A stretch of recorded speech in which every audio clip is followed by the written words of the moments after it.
Ahojte, vítajte v mojej kuchyni. V tomto videu by som vám chcela ukázať, ako sa dá spraviť fondant aj doma.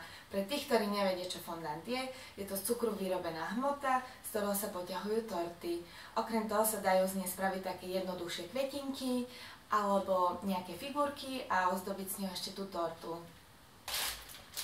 V tomto videu budem robiť fondant z bieleho marshmalla, lebo ten si, keď si ho odložím a robím nejakú tortu, a neviem ešte, jak ju chcem zafarbiť, tak biely sa dá samozrejme dofarbiť, ale kto vie, na akú farbu si chce robiť, napríklad na ružovú, a kúpite si rúžové marshmallow a spravíte z toho fondant, tak si potom fondant nemusíte neskôr zafarbiť, ale musíte s tým rátať, že farba nebude taká intenzívna a že bude trošku taká jemnejšia.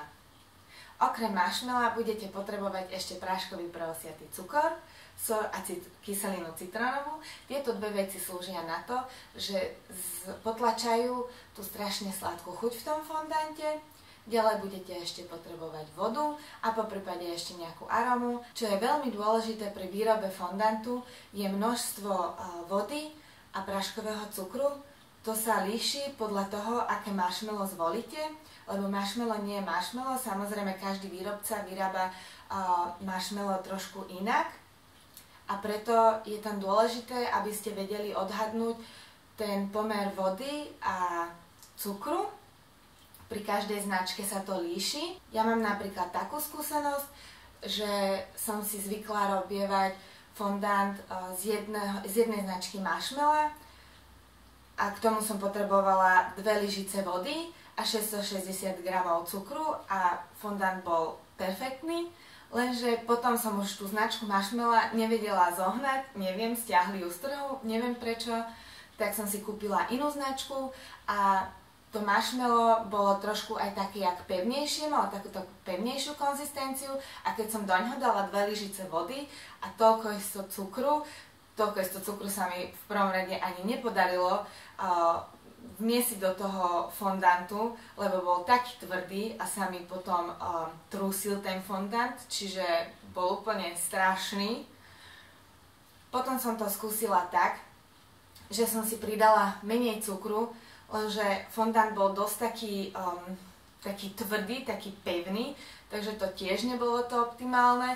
Tak som to potom skúsila tak, že som si postupne pridávala viacej vody a potom podľa toho odhadla aj množstvo cukru a to vám vlastne chcem v tomto videu ukázať, ako si spravíte fondant a aby bol aj dobrý. Vo videu vám teda ukážem, podľa čoho zistíte, že koľko asi približne vody a koľko cukru, ako musí mať konzistenciu to roztopené marshmallow a potom ako musí mať konzistenciu už ten hotový fondant, podľa čoho to spoznáte, že už to je dobré.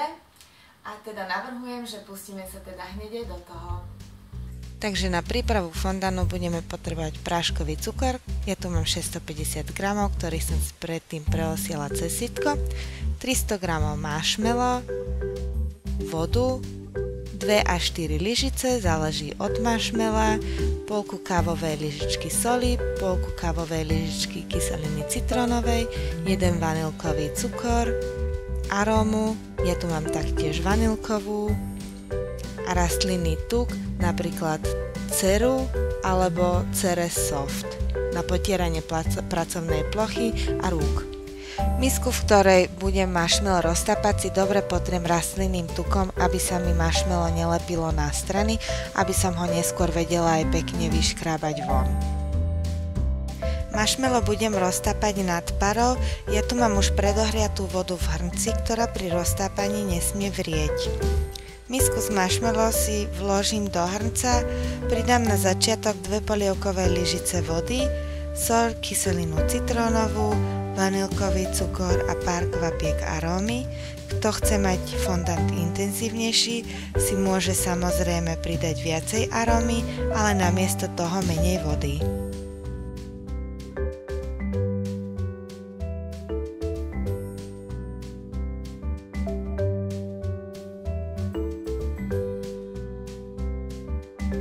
Misku si prikryjem deklom na hrnec a nechám pár minút roztápať.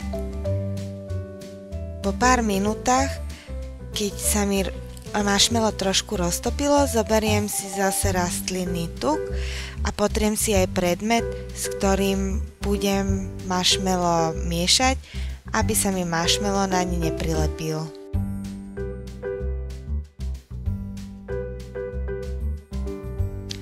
Tu mám marshmallow už roztopená a tu aj vidím, že roztopené marshmallow má dosť takú tuhú konzistenciu, tak si pridám ešte jednu polievkovú lyžicu vody do marshmalla a rozmiešam vodu v marshmalle.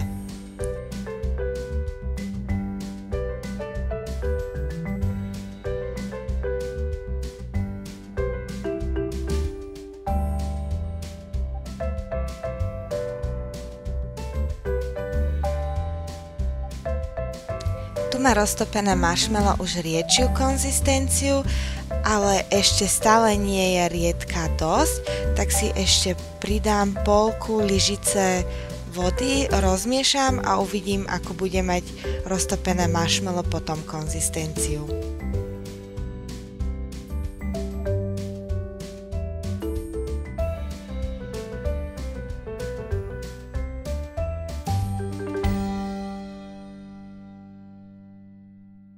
Asi približne takto by malo vyzerať roztopené marshmallow. Nie moc husté, ale ani zase moc riedke. Do roztopeného marshmalla si pridám približne asi 1/5 z môjho preosiatého práškového cukru a zamiešam do roztopeného marshmalla. Pracovnú plochu si dobre potriem rastlinným tukom, aby sa mi roztopené marshmallow na ňu neprilepilo. Potom si zoberiem môj zvyšný preosiatý práškový cukor a vysypem niečo z neho na pracovnú plochu, asi približne ešte polku z toho, čo mi ostalo. Roztopené marshmallow si vyškrabem z misky na práškový cukor.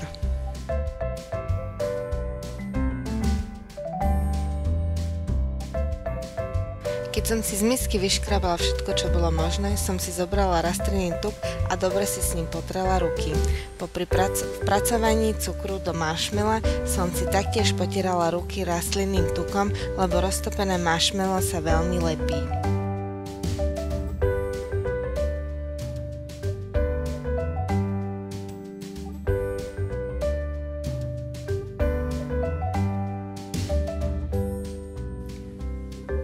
Keď sa hmota takto naťahuje a je mäkká, to znamená, že ešte potrebuje stále práškový cukor.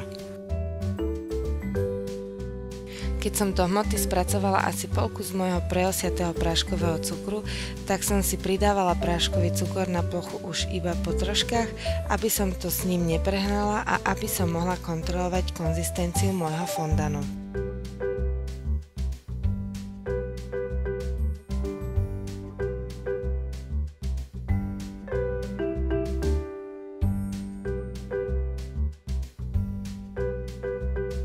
Hotový fondant by mal mať takúto konzistenciu, pri ťahaní by sa mal natiahnuť, ale potom aj odtrhnúť. Mne ostalo z mojich 650 g cukru približne 30 až 40 g. Predtým, než som fondant zabalila do folie, som ho ešte oťapkala rastlinným tukom a aby som si bola istá, že fondant bude vzduchotesne zabalený, som si ho zabalila ešte raz do sáčku na zips. Ale dobré je ho dať aj do misky, ktorá sa dá uzavrieť. Pred poťahovaním sa odporúča fondant nechať aspoň na 24 hodín odpočívať pri izbovej teplote.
Na výrobu fondanu z marshmalla od Hariba budete potrebovať na 300 g marshmalla len 2 polievkové lyžice vody a až 780 g práškového preosiatého cukru na správnu konzistenciu fondanu. Fondant, keď si vzduchotesne zabalíte, vydrží vám aj niekoľko týždňov. Predtým, než ho budete používať, mal by odstať aspoň jeden deň.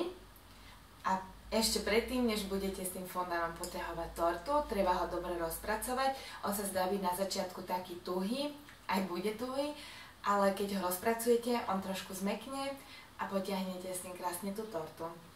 Dúfam, že sa vám toto video páčilo a že som vám s ním vedela pomôcť. A samozrejme za každý palček a zdieľanie videa sa budem veľmi tešiť a vidíme sa na budúce. Okrem toho som vám chcela ešte povedať, na vaše komentáre sa samozrejme veľmi teším a ak sa odhodláte aj vy vyskúšať fondant, pošlite mi fotku, tomu sa tiež budem naozaj veľmi tešiť. A tak teda poviem teraz naozaj, že ahojte a vidíme sa na budúce. Čau!